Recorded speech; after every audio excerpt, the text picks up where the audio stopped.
Hi hello അസ്സാം വലൈക്കും welcome to hunger tales. ഞാനിന്നിവിടെ കാണിക്കാൻ പോകുന്നത് ഒരു ചിക്കൻ ഡിഷാണ്. അത് സ്റ്റാർട്ടറായിട്ടോ അല്ലെങ്കിൽ ഒരു മെയിൻ കോഴ്സ് ആയിട്ടോ യൂസ് ചെയ്യാൻ പറ്റിയ ഒരു sweet and spicy sesame chicken. Keep watching.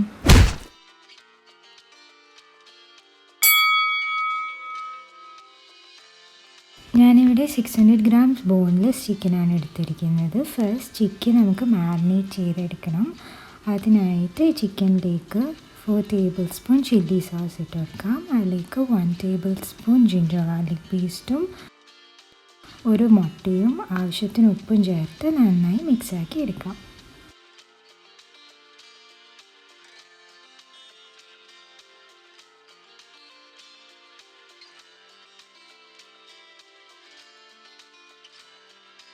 ഇനി ഇതിലേക്ക് 2 tablespoon മൈദയും കൂടി ചേർക്കുന്നുണ്ട്. എന്നിട്ട് ഇന്നുകൂടി മിക്സ് ആക്കിയിട്ട് ഇത് നമുക്ക് മാറ്റി വയ്ക്കാം.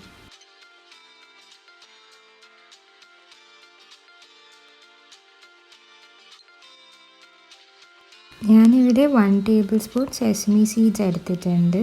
മലയാളത്തിൽ ഇതിന് എള്ളെന്ന് പറയും. അത് ജസ്റ്റ് ഒരു പാനിലിട്ട് ലോ ഫ്ലെയിമിലൊന്ന് റോസ്റ്റ് ആക്കി എടുക്കാം.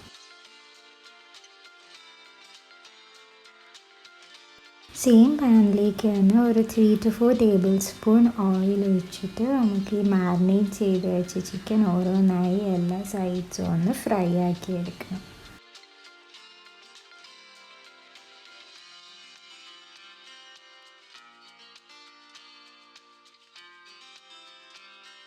ഗോൾഡൻ ബ്രൗൺ കളറാകുമ്പോൾ നമുക്കൊരു പ്ലേറ്റിലേക്ക് മാറ്റാം. എന്നിട്ട് ബാക്കിയുള്ള ചിക്കനും കൂടി ഇതുപോലെ നമുക്ക് പൊരിച്ചെടുക്കാം.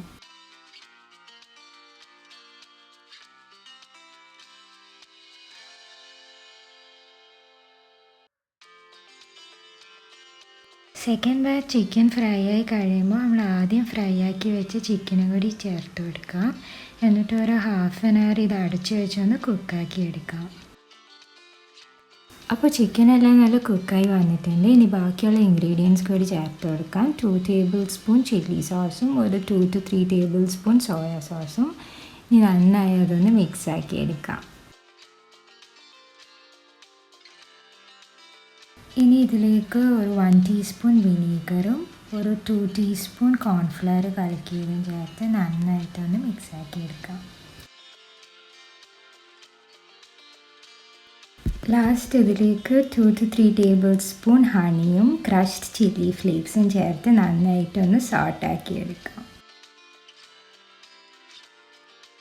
അങ്ങനെ നമ്മുടെ സെസ്മി ചിക്കൻ റെഡിയായി. ഫ്ലെയിം ഓഫ് ആക്കിയിട്ട് ചൂടോടെ തന്നെ നമുക്കൊരു സെർവിങ് പ്ലേറ്റിലേക്ക് മാറ്റാം.